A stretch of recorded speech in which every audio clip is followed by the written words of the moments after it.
Walker fed out the handball to Ellard. Looking for Betts. Too much on the kick. Shepherd will get there first for the Eagles. Got a bit of support around. Oh, they did it nicely. Stevenson back to Shepherd. Oh, there have been a split open here, the Blues.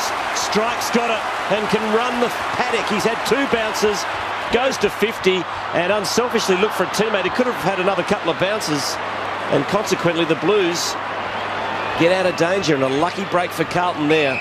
Strike could have really made them pay.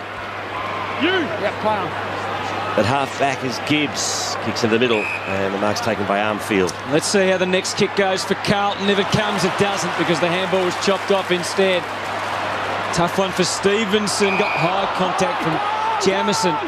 Advantage paid. Prittis runs down there. Was there really advantage there? You have to ask that question. Crowd didn't think should have been paid. The umpire said you took it and it's your bad luck. Walker storms away through the middle to Grigg. Now the kick into the 50 is wide. Holding his ground, Garlett. By then, Waters had come on the scene to help. What's the point of kicking to contest when you've got Garlett and Betts? It's pointless.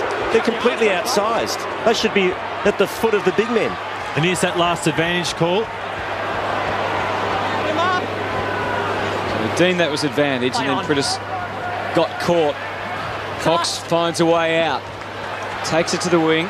Scotland. You're spot on, Corners. I think that James made that deliberate. Or Henderson has to plot themselves and not go past the square. They've got to stay within 50 metres. And let those guys do the crumbing. Pretty tough call, that one on Heath Scotland. I actually didn't think he was trying to kick it out of bounds. Pretty sure he wasn't. Actually, he was trying to go along the line and get in a position where he could pick it up. Came off his shin with a little bit too much force. The Eagles try and counter. There's Allard. The Eagles all around. What a huge 3 minutes. Here's the deliberate again. As you're spot on, Das. It looks bad from that angle, but from where we were sitting. But it's been 4 goals 5 to 1 goal 2. So for the psyche of Carlton, they need to kick a goal before half-time. Embley throws it on the left into the pocket. Lecrae, can he get there? No, not quite. Handball comes to Waite and gives it to Scotland. Simpson's found some space here. Nice kick by Scotland. Gives the handball on to Joseph, and that's better. Here's Henderson. He's got Betts one-on-one with Shepherd. He ignores him. He goes short to Yaron. He gets past his opponent, gains 10 metres, and kicks a great goal. That is what the Blues needed.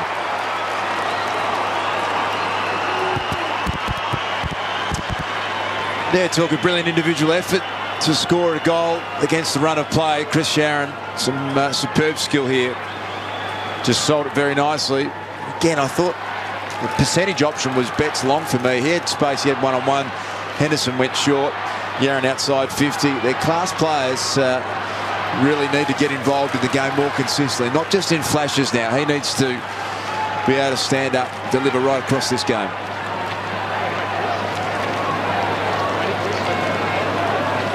Talked about how big this goal was for the Blues. You can see what it meant to Brett Ratton.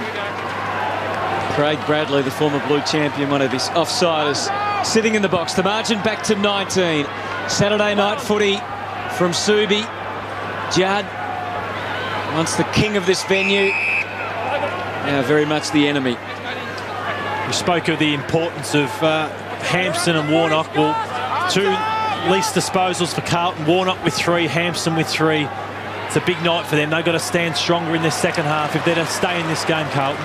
Prittis and Rosa combined to get it to half forward. That's where it ends, though. Waite taking his turn in defence. As Das said, we've seen him pop up. I've started him forward in both quarters. He's played 13 minutes forward, goes to the bench for 2 minutes, and then plays the rest of the quarter in defence. So it's a pattern they're working with him. And I can understand that they're trying to mix it up, but much prefer to see him be able to settle down. It'd help him as a player, and I think it'd help Carlton's structure. He's worked his way forward now, so maybe they're trying to keep the opposition guessing. Gus, I don't know. Oh, there's another dodgy kick. And it's McKenzie who was there to pounce and pop it into Cox, who should be able to convert and just let that air out of the Carlton balloon. It was just starting to inflate slightly. It was Jamison at fault this time, or was it the... No, it wasn't a great kick. you're going to hit those options, they just have to come off. You see Jamison looking forward, frustrated because it's come down and his opponent is the one that's going to have a shot at goal. In his 10th season at West Coast, Dean Cox. Star he's been. 100 goals he's kicked. 10-5 for the year. Oh, misses. There's been some ordinary kicks at goal at that end, particularly tonight. 7-9, 51 to 4-7, 31. They've kept Carlton in with some of their misses, even though the Blues have also had some pretty atrocious shots themselves. Russell goes short. Oh, gee. Was there a touch there? No, he didn't. Didn't touch it. Free kick to West Coast. And it's going to be taken by Marston. That is just ugly.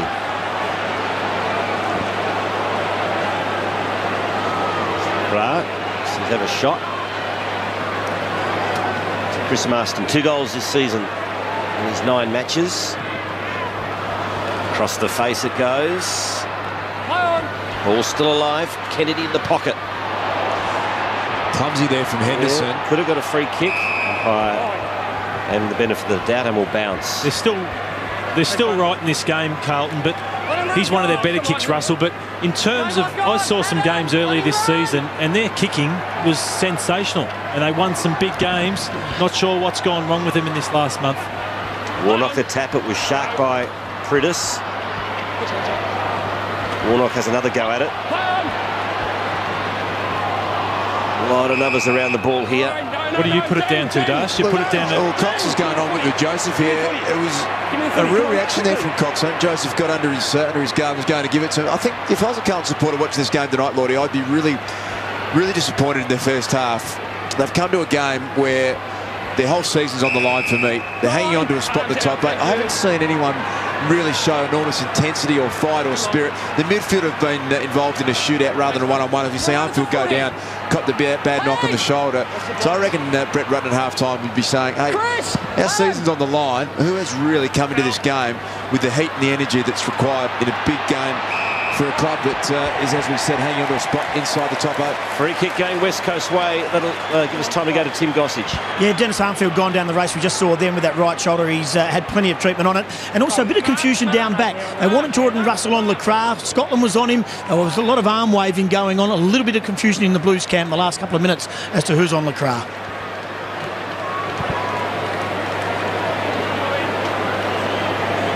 Ashton Hams. Siren, makes it an even bigger kick now. The West Coast Eagles lead by 20. If he can kick this goal, it's the biggest margin in the match.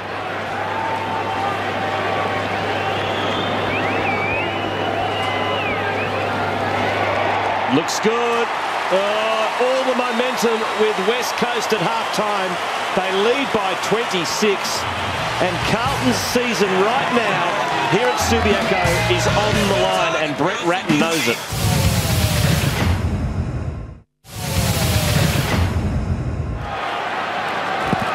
So the fate is still in Carlton's hands, but for how much longer? High, head was down. Hey, Scotland. Free kick going to Scotland to start the 3rd quarter. Right there. Play on. To Simpson. This kick finds Henderson. He wheels around on the right, gets past Ebert and kicks into space and does it really nicely to Gibbs, who plays on. Don't know why. He was well within range, and that was it wasn't called touch, was it, boys? No, it wasn't. That was inexplicable. 8-9 plays 4-10. It's a lamentable scoreline for Carlton at the moment. Ebert again with the target from the kick in. Takes it wide. Kennedy clears the space. Made sure that Strike could come back. Take the mark unimpeded, which he does. Low ball to half forward. Maybe too low. Allard able to fend it off. He's done a good job. He's turned the ball over a few times, Allard, but if you were told you could keep Matty Prittis to 10 disposals at half-time, the Blues would have taken that, so he stuck to his task really well. And just one kick too from Prittis, so 1 kick and 9 handballs. Often a reflection of someone who's being held pretty tightly. Now Judd, can he break the shackles for his team? He gets it in deep. Who wants the footy? Bit of hesitation about Betts. He still might get the chance. Stays afloat, stays on his feet. And he shaped the ball unconvincingly around the corner. And it was terrific desperation on the line for the Eagles by Brown. And both passages of play, just first going for the ball and the kick from Betts, just wasn't that confidence that we're so used to. When we're seeing Carlton get scoring opportunities, they have to manufacture really brilliant individual efforts. They're not getting simple goals because their structure isn't allowing it. Another chance here for the Blues. Simpson squares it up. This time it's a goal to Betts.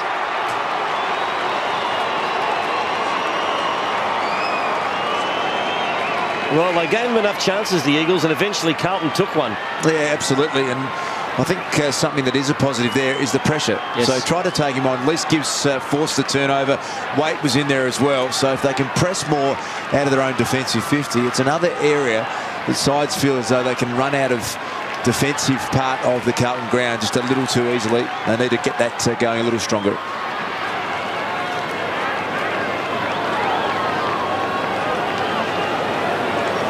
When they were up and running earlier in the year, the Carlton small forwards weren't only kicking goals, they were laying tackles, putting pressure, weren't they? They've been able to lock the ball in the forward 50 or 60 metre area at the start of this quarter. They have at the start of this quarter, but that was something that was getting away from them in the first half of the ground. West Coast were really running it out of half back.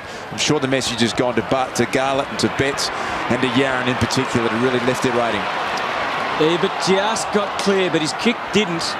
Scotland tries to step through. Garland had enough of the frustration, just punched it.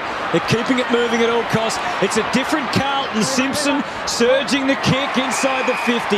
Met well, good presentation by Henderson. Now he, from a Carlton perspective, needs to just go back and kick the goal.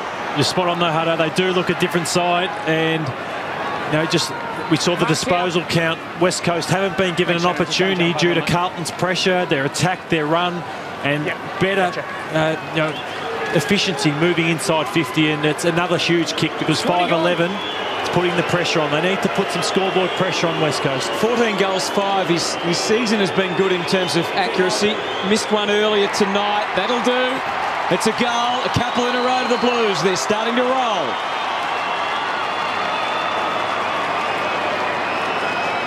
What they're getting in the early part of this third term is some better kickers of the football running inside 50. So Simpson's a good kick. Judd's a good kick. We want to try and manufacture that. St Kilda do that all the time. If you're not a player that is capable of kicking the footy, give it to someone who can. And that is something that they'll be working on, and it seems to have been a better part of this start of the third quarter. Aaron Joseph going back to boys, so both been warned. Well, they're up and about now, the Blues. Henderson gets the goal. And he gets swarmed by teammates. Something they're doing, Quarters, is getting the footy into the hands of their better kickers early in the third term. To have Simpson with it, to have Judd with it going inside 50, that is a massive improvement for Carlton. And here he is again. Judd got the clearance. Clever handball.